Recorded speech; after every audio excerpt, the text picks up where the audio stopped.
Breau, and you're listening to the Fenzi Dog Sports Podcast, brought to you by the Fenzi Dog Sports Academy, an online school dedicated to providing high-quality instruction for competitive dog sports using only the most current and progressive training methods. Today, we'll be talking to Dr. Jennifer Kunst about the intersection of dog training and psychology. Hi, Jennifer. Welcome to the podcast. Hi, Melissa. Thanks so much for having me. We'll be I'm a little outside excited. the box today. Yeah, it should be a good change of pace and an interesting topic to kind of dig into a little bit. To start us out, do you want to just tell us a little bit about you? Sure.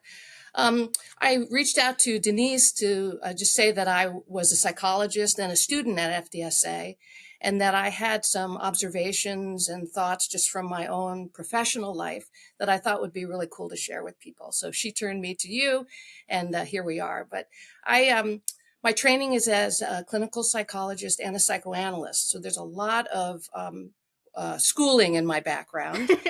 And I was really interested in helping people at a very deep level. That's kind of what the psychoanalysis part is. Mm-hmm. That psychology kind of helps people on some of the problem solving, how to improve their life in a more practical kind of way. And the psychoanalysis part helps to get at some of the underlying obstacles we have as people, called resistance to change, from the unconscious side of things. Mm-hmm. So I developed an interest and expertise in really understanding why people have such a difficult time changing, and the things that we can do in terms of changing mindsets, attitudes, and feelings that help that change process unfold more easily. So you can kind of begin to see how that might affect dog training. Absolutely. But the way I operate my practice is I have a private therapy practice where I work with mostly adults, some couples and families in Pasadena, California. And then part of my kind of calling in life is to bring these ideas from the consulting room to a more general audience. So I wrote a book called Wisdom from the Couch, Knowing and Growing Yourself from the Inside Out, about 10 years ago now. And then I have a Psychology Today blog that's kind of fun. It's called A Head Shrinker's Guide to the Galaxy. And those are all just written for lay people to kind of help them understand these deeper ideas from what I call the wisdom of depth psychology. So with that background, lots of education on the people side of things and all that, how did you find your way to FDSA and to dog stuff? Yeah. So I actually grew up being scared of dogs, which people wouldn't think of now because I'm a total geek and an addict. But growing up in suburban New Jersey, it just wasn't a real dog place. Mm-hmm. And so I didn't have much exposure to dogs. It wasn't that I had a bad experience or anything, but I was quite fearful of dogs into my 30s. And then I met my future husband, who had two middle-aged dogs. And he said to me after we'd been dating about 6 months, "I will give up the dogs for you." Aww. So cute. But I was like, he's so bonded to these dogs. I should try, And it was a kind of a difficult situation because one of the dogs was a Samoyed rescue. And Scott had a heart dog about 5 years before, who was a Samoyed, full-bred Samoyed, took her to work and everything. And she had a tragic accident and died when she was 5. And it took him a long time to get over that dog. But when he did, he was like, "I want another Samoyed." And so he rescued this Samoyed mix named Sasha. And she was a really difficult dog. She had a lot of trauma. She's a street dog, one of those dogs, you hear the stories that the shelter's trying to capture them and kind of thing. And by the time he got her home and realized that she was a aggressive dog, he just didn't have the heart to surrender her. So he stuck by her, and he adopted another dog, a little Spitz, like a American Eskimo on steroids, like a 45-pound American Eskimo named Richie. And he, took care of them. He didn't do any training with them or anything, other than, sit and, wait to cross the street kind of training. Yeah. But by the time I came on the scene, they were adult dogs. And I was like, I got to try to overcome my fear as well as, be part of the family. So I actually cut my teeth on a fear-aggressive dog. As so many of us end up doing accidentally. Yeah. Yeah. I didn't do any training with her because I was sort of the stepmom on the scene, right? Yeah. But I was a little scared of her, and she did better with me because I was a little scared of her, meaning I wasn't approaching her. I held back. I let her come to me. I have these memories of lying on the couch with her and her, relaxing and letting me put my foot on her belly to rest, just like she liked my energy. Mm-hmm. And so I hung in there with them. She lived to be 17. Wow. So she's tough dog. And the end of her life was better than the first part of her life, which is kind of neat. Yeah. But those dogs lived well into old age. And then when they died, Jennifer got puppy fever. So I was like, okay, we're going to get a good dog. And so we found by accident, like by a happy accident, this Great Pyrenees mix. She was 3 years old. Her name is Bella. And she is just like one of those unusually solid, highly people-oriented dogs. And people kept saying to us, she should be a therapy dog. I didn't know anything about therapy dogs. But that's actually what got me into positive reinforcement-based training, was trying to help her pass her Canine Good Citizen test and become a therapy dog, which was a little challenging because even though she's a sweetheart, she is a Great Pyrenees. Mm-hmm. They are not known for being biddable dogs. So we had a lot of work to do on Come When Called. That's funny. But she passed, and she had a good career as a therapy dog. But this is really what got me to FDSA. She really wanted a friend, a dog friend, mm-hmm. because she was so big, we couldn't really play with her physically like she wanted to play. Mm-hmm. So we decided we were going to adopt a second dog. And we interviewed 14 dogs because we did not want to screw this up. She was such a great dog. And we came upon this dog whose name is Lucky, who we've been in class together. He's a German Shepherd Husky mix. And he was the first dog that we interviewed at all the different rescues and stuff, who showed an interest in Bella and an interest separately in me and my husband. So that's what we were looking for. We wanted that bonding to go in all directions. And he fit the bill. But he was 1.5 years, and he was a German Shepherd Husky, and I'm a novice, dog person. And he had an accident where he got hit by a car before we got him. So he had a serious surgery, hip surgery. And so he's got vet trauma and all that whole thing. So I had a reactive dog on my hands, and it was the pandemic. Yeah. So I had taken him to some in-person classes before the pandemic. He did okay, but not great. And then I found my way to FDSA. And then it has been so great for us.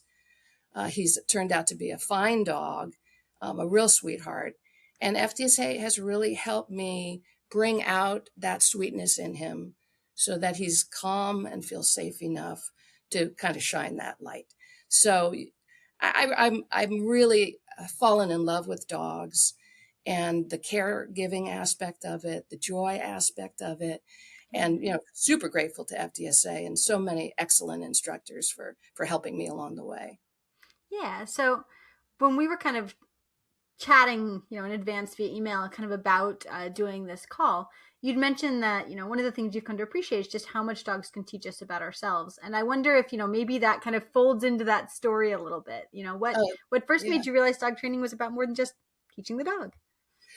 Well, part of it is realizing how limited control we have, that we want our dogs to, be well behaved and reflect well upon us. And when they don't, or they're struggling, we have to face our own limitations and decide if we're going to rise up to the challenge of trying to help the dog become the best version of the dog that they can be. And that, for me, for example, required facing some fears.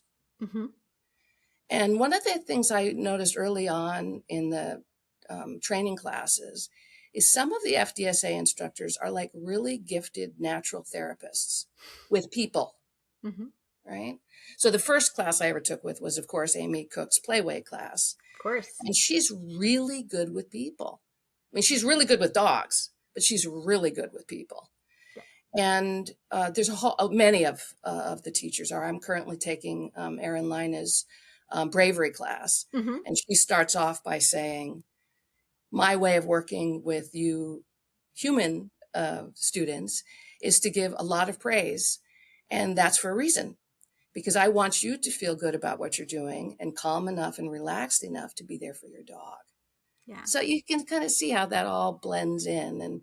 And when I'm in the forums, and I'm one of those students who like watches everybody's threads, you know, Yeah. and I'm paying attention to the people as well as the dogs, and celebrating, you know, when people kind of overcome their own stuck feelings or their resentment about their dog, or they get ahead of myself, and watching the instructors kind of work with them on that level, not just with the dog. Yeah. Yeah.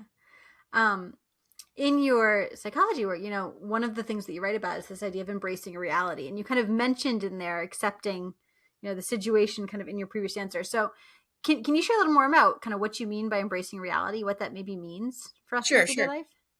Just to back up slightly. So I have this little model that I use for communicating these essential ideas. And there's three of them. I think of it sort of like a three-legged stool, or, you know, three strings that come together like a braid. They all work together. And so that it's embracing reality, choosing change, and surrendering control. And I think we're going to talk about all those, but they kind of all go together. They're all of a piece.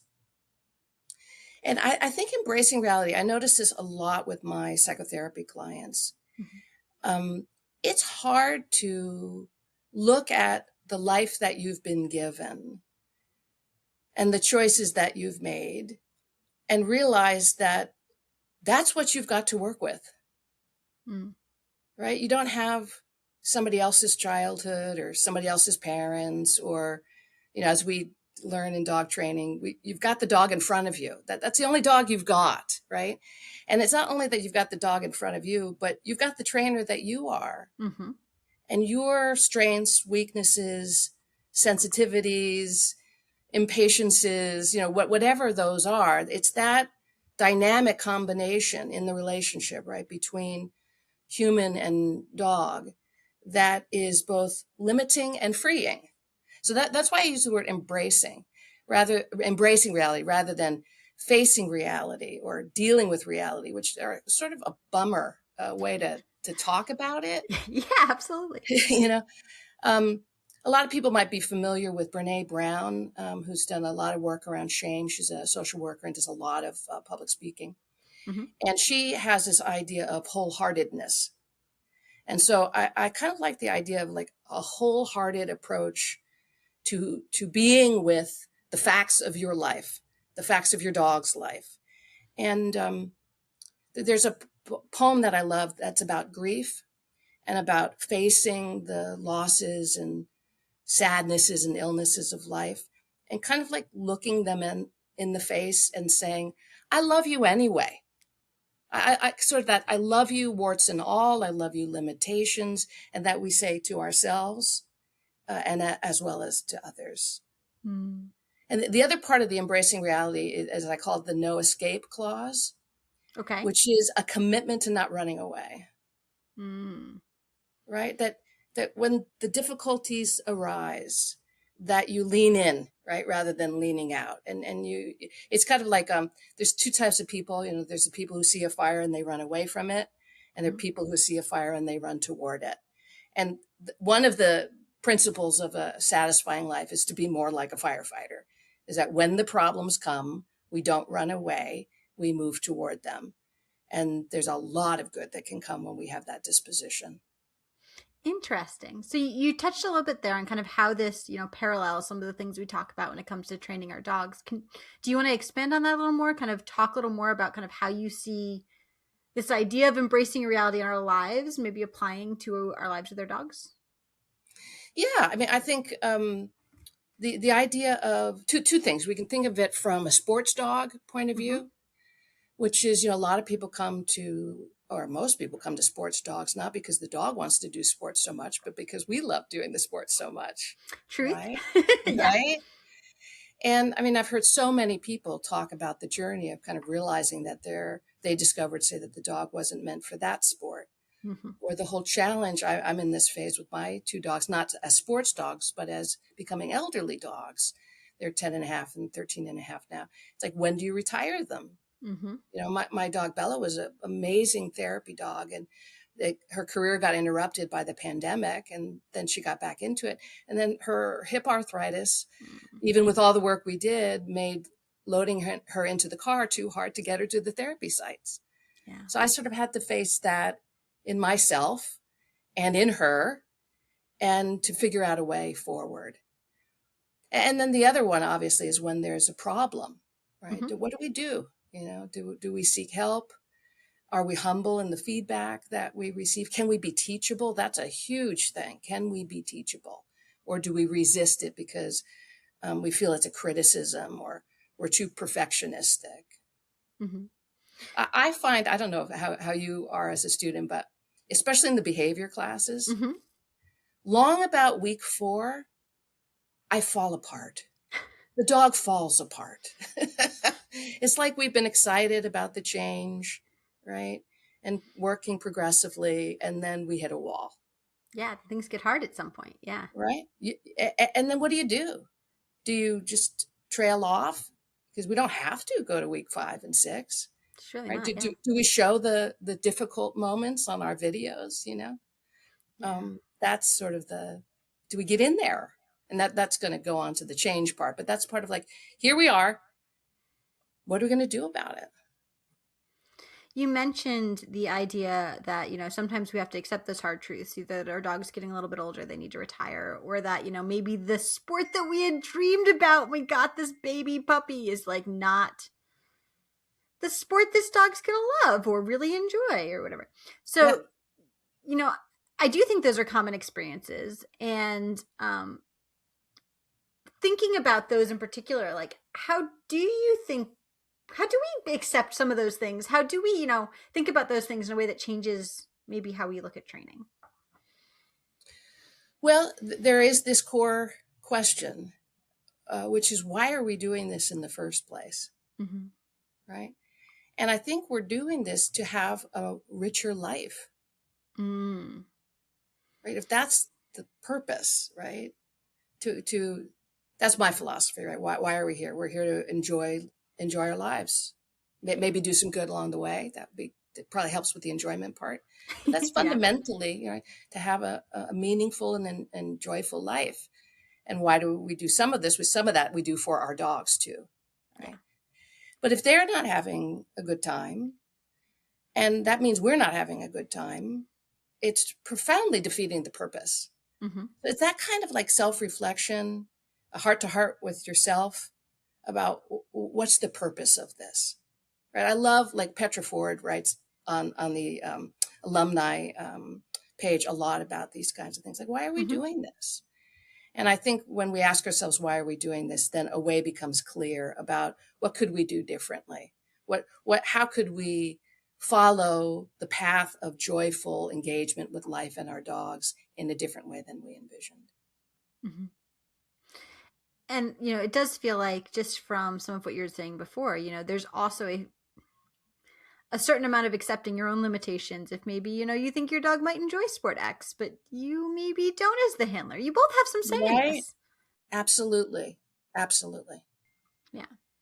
So and the second pillar that, you had mentioned earlier was that idea of choosing change. So can you kind of explain a little more maybe what that is, and the difference between change that happens to us versus change that we're intentionally pursuing? Right. So life is change, right? Things are changing all the time. And that's inevitable. We don't choose that kind of change. It's aging happens, illness happens. You figure out how to make those things not happen, you be sure to let us I know, know, okay? I know. Tell me about it. Tell me about it. And there's so much that's outside of our control, right? That we're little specks on this planet. But that's different than this choosing change idea, which is shifting from a passive mode of change happens to me, versus I choose change in a more active way. Now, I'm preaching to the choir for anybody who's listening to this, who's doing dog training, because we're all choosing change people. Yeah. This is the easiest part of the 3 pillars, right? This is taking on change. Like in my case, it might be facing my fear about dogs. Mm-hmm. It might be deciding I want to learn a sport. I'm going to work on a behavior because I want to improve. It's sort of this idea of life as a self-improvement project. Mm-hmm. And because we probably are that kind of tribe, it's I don't know if it's surprising because we encounter people like this all the time, but that's actually not the default of the human condition, to choose change.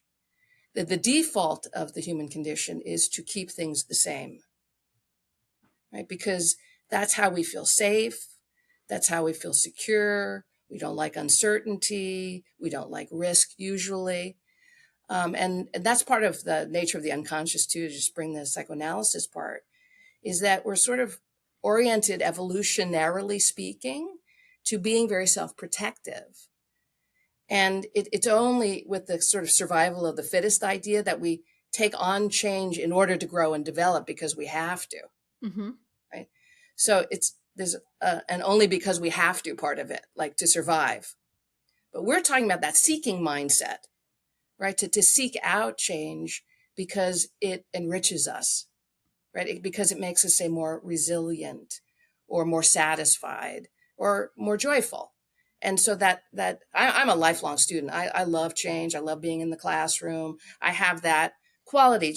I'm lucky in that way. I really do feel I'm lucky in that way. And that I didn't request that. It was just in the operating instructions in the package.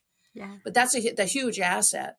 But a lot of people have to develop it, right? Rather than kind of shrinking and hiding under the rock because life's too scary, to say, I'm going to develop myself and I'm going to get out there and I'm going to engage in the change process and be better for it.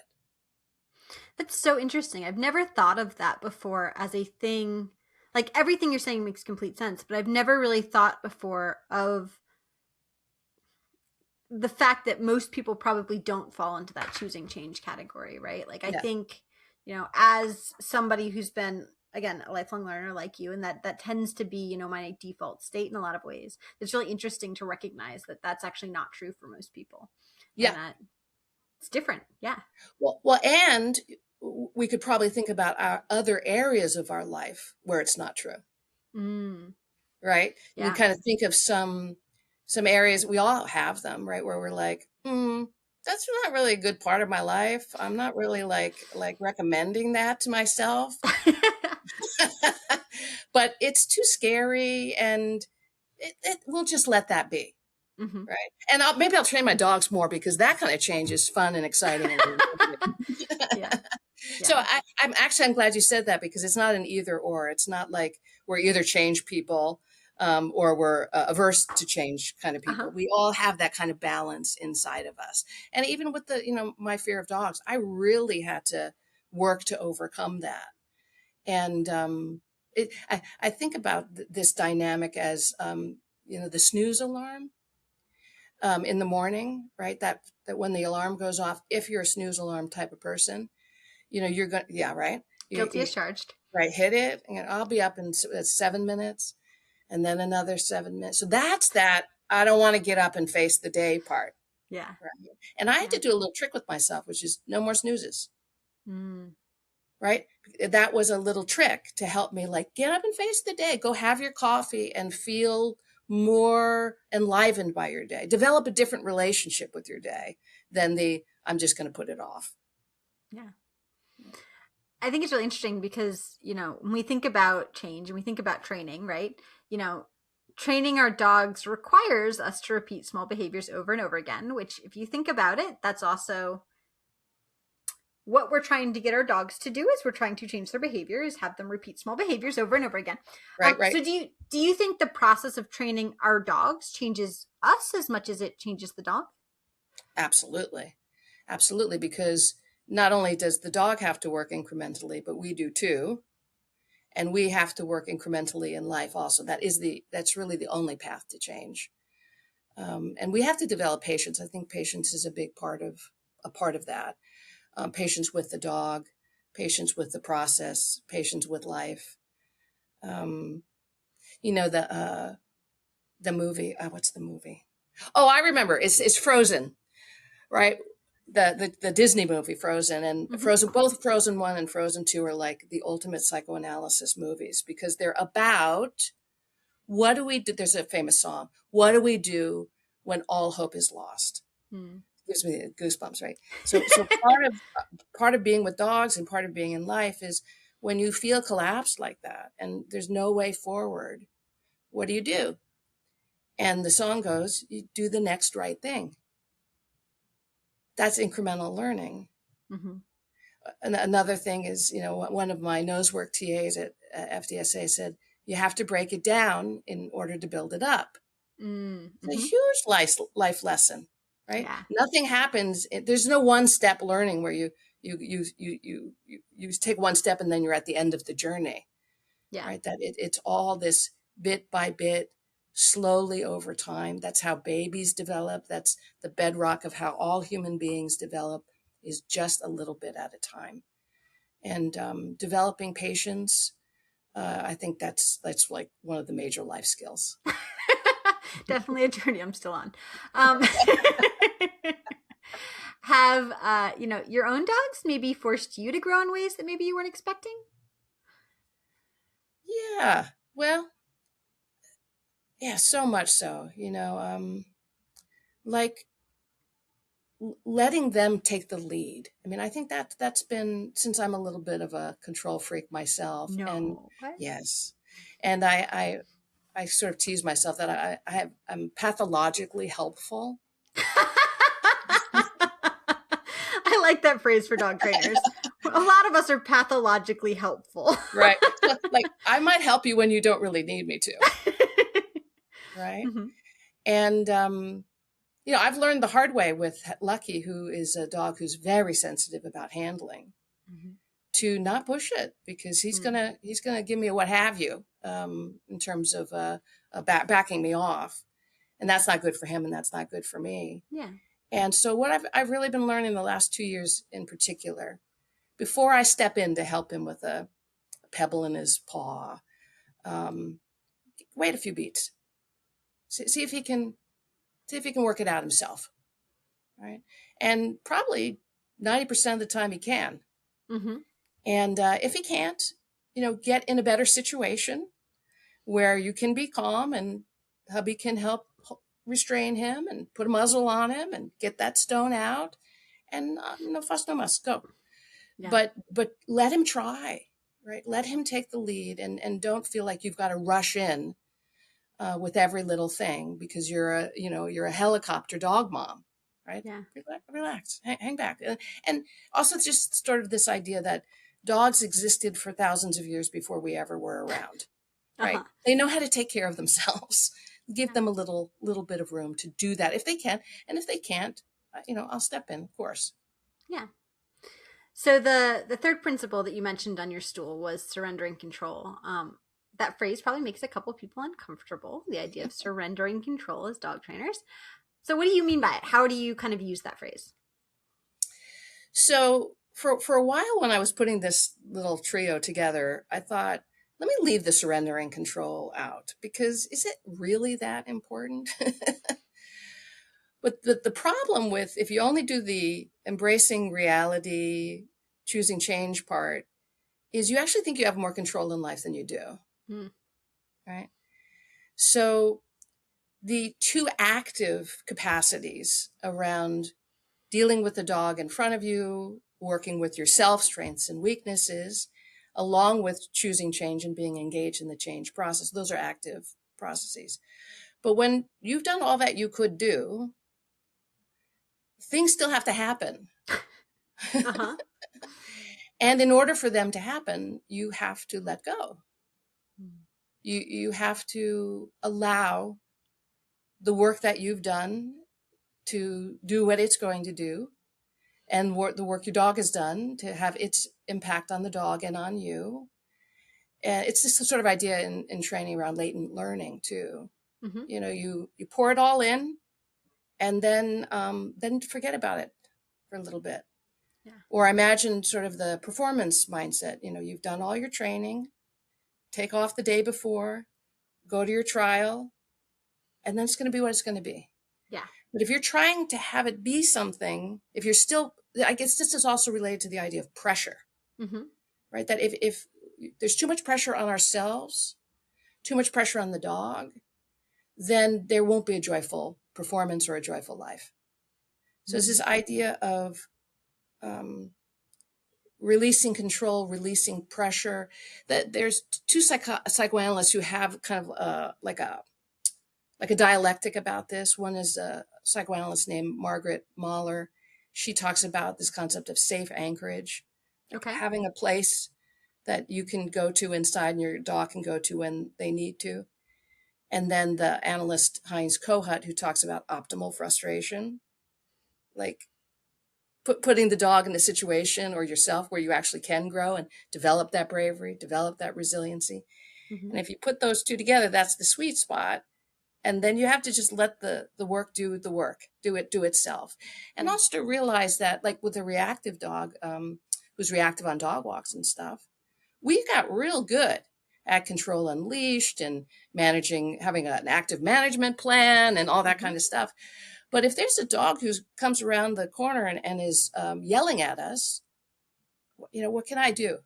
Yeah. What can I do about that? I have to let that go and not, and to work with myself around feeling demoralized or angry or whatever. Just like, that's life. Things happen. And the way to develop more resilience is to keep working at them while they're happening. Yeah. So it is that surrendering control, allowing things to happen without it feeling like it's either an attack on ourselves. Well, you're going to feel that, but you have to work that through. Yeah. Or this other issue around the shoulds, feeling that life shouldn't be this way, other people shouldn't be this way, my dog shouldn't be this way, and just coming to more of a place of acceptance and peace, that this is just how it is. All that we can do is the best that we can. We can do better, we can influence things, but we don't have control. That's a hard one. That's the hardest one, I think, for me. Yeah.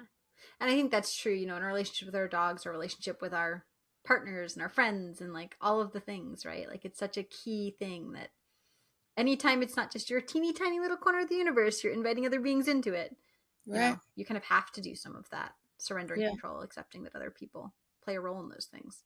So yeah, and the other thing that adds to that is when we accept that we're not able to do more than we can do, we put ourselves in a position of being able to ask for help.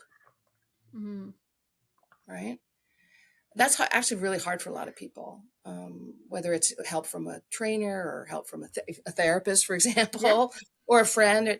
Like if you are able to cultivate this mindset of surrendering control, it really opens you up to potentially a more supportive, helpful community where you don't always have to be the one in charge of everything, but you actually can receive help, nurture, care, support, right? Sometimes, we just need to be together as dog people to feel how hard it is, especially dealing with the problematic behavior or these disappointments that we're talking about, aging dogs, all that kind of stuff. Just to be among people who say, I get it. I'm with you. Not fix it, not problem solve it. Just let's hold space together, in a community of support. And that is a big part of a meaningful life, right? To be a part of a village that's there for you when you need them. And you can be there for them when they need you. That's a rich life right there. Yeah, for sure. I think, as dog trainers, we spend a lot of time trying to influence behavior. So, any tips or tricks as people are listening to this, nodding their head and going, that sounds so great, but sounds so hard. How we can actually, how do we balance doing our best while accepting that we just can't control every outcome? Oof, that's a tough one. I mean, I think we really need to talk about it with other people because often when we're in our own head about it, we get kind of in that, one of those roundabouts where we just keep coming back to the same thing over and over again and trying to solve it. But if that we turn to a friend, a professional, a partner, meditation, those sorts of things where we can actually get out of our monkey mind, our crazy, repetitive narrative story that we tell ourselves, and get some perspective from someone else. It really can help. But that's also the part of, not being a perfectionist or being a perfectionist in recovery, and being able to say, hey, I'm struggling. Can you help? And the help might be, it just is that way. Or it might be, hey, have you tried this? Yeah. What have you tried and how's it working? Yeah. I always think it's interesting. It's not an uncommon piece of advice for dog trainers to, hear about a situation, hear about what somebody's doing, hear the frustration, but not necessarily see the student have the self-awareness to understand that clearly what they're doing is not working for them. And to want to kind of ask that question of, how is that working for you? Well, maybe it's time to try something else, Right. Finding the kind words to say that. But yeah, and one of the amazing things about the FDSA format, the teaching format with the video, is that people look into your living room or your backyard, the instructors, and they can see things you can't see. Yeah. I was thinking, it looks like we have time. I was thinking about playing a little game with you. Okay. That illustrates this point. Okay. It's called the unusual uses game. Okay. And it's trying to kind of think outside the box. And so the game, I play this game when I do retreats and stuff. And let's think for a minute, maybe 30 seconds even, about all the different things you could use a broom for. All the different things you could use a broom for? We'll do it together. Okay. Yeah. Okay. Right. So use it for sweeping. Obviously. Use it for a witch costume. Good. Right. Okay. Use it to turn off a smoke alarm that's going off in your house. Okay. Knock down cobwebs in the corner. I don't know if that's too close to cleaning, but. That's good. Good. How about use it as a cavaletti pole? Ooh, it's a good one. Back scratcher. Back scratcher. Okay. All right. Get kill a spider. Give a little lift to a kid who's trying to reach something higher. Yeah. Fair enough. Right. Use it, I guess, kind of almost as a barrier if you need to kind of channel something, right? Like we do a little bit of that in Tri-Ball where we set up like poles or things on the ground that kind of help control the ball's movement. Right. How about get a ball that's fallen underneath a car? Clear out dog toys from under the couch. Right. Done that many, many times with the broom. Exactly. Yeah. So the idea is like, we think a broom is used for sweeping, but when we broaden our mindset, we can actually we can see that it can do more than we're seeing. Right. So that's what I think a different perspective can help us with is you've got a situation and you're using the tool in the same way over and over again. Right. So how about if you try it this way? Because the experienced trainer or the therapist, in my case, can see things that we can't see. And the other thing I was thinking when I was driving in today is there's also things you can't do with a broom. Okay. Right. So like you can't eat it in a nourishing way. Right. You can't use it if you've got a flat tire on your bicycle. A broom is not going to help you. Yeah. Right. So there's some things that the broom can do, and there's some things that the broom can't do. And so you have to kind of work with the tools that you've got. Yeah. And so that's sort of part of this whole the three-threaded braid or the three-legged stool is I have to accept what you got and use it. That's the freeing part. That's why I think fundamentally my approach is about hope, which is there are ways that we can do our lives with our dogs and outside of our dogs that are far richer than we think they are. If we're willing to see and use the tools we have, rather than be upset that we don't have tools and envious of the tools that other people have, whether it's the other dog that they have, or as I said earlier, the childhood they have, or the intelligence or the beauty or whatever. We spend a lot of time being upset that our broom can't do what the wheel can do. Yeah. But if we accept that the broom that we have can actually do a lot, if we accept it, then we can move forward. I like that. And I like thinking about things that way, that, maybe you need another tool, or maybe the tool that you have is enough. You just have to find new ways to apply it. Exactly.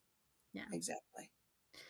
So, kind of as folks are listening to this, if there was like one takeaway or kind of one thing that you could leave them with, what would you really love for people to walk away from listening to this, kind of playing over in their brain, or like working with over the next, couple of days or couple of weeks? Yeah. Yeah. I think the basic message is, why are we here and why are we doing what we're doing? To think about the underlying motive, and hopefully it's to have a good time, to love, to be in loving relationships with other people, with ourselves, with our dogs, to have joy, to, get the work done, to step up when we need to, participate in life in a meaningful way. But that puts all the other things that we worry and fret about so much in perspective. Sort of let joy be your guide. And a crystal wing is just like, yay. Right. Yeah. Let That's joy, certainly how crystal lives. Yes. Exactly. That kind of idea, that the companionship, the joy, the love, even when things are falling apart or come to their natural ending, or that slow move to the ending of our lives or our dogs' lives, the end of a relationship, the end of a dream, all that kind of stuff, that to choose meaning and joy, and to remember why we're here. Yeah. What a great message to leave folks with. So thank you so much for coming on the podcast, Jennifer. This is fantastic. I really enjoyed our conversation. Thanks for making it easy for me. My pleasure. It was such a fun conversation to have. And thanks to all of our listeners and our viewers for tuning in. We'll be back next week, this time with Nicole Wiebusch, to talk about one of those default behaviors we all kind of want our dogs to excel at, the stay. So if you haven't already, subscribe to the podcast either in iTunes or the podcast app of your choice, or over on YouTube, so you can make sure you never miss another episode. Today's show is brought to you by the Fenzi Dog Sports Academy. Special thanks to Denise Fenzi for supporting this podcast. Music provided royalty-free by bensound.com. The track featured here is called Buddy. Audio editing and video editing provided by Chris Lang. Thanks again for tuning in, and happy training.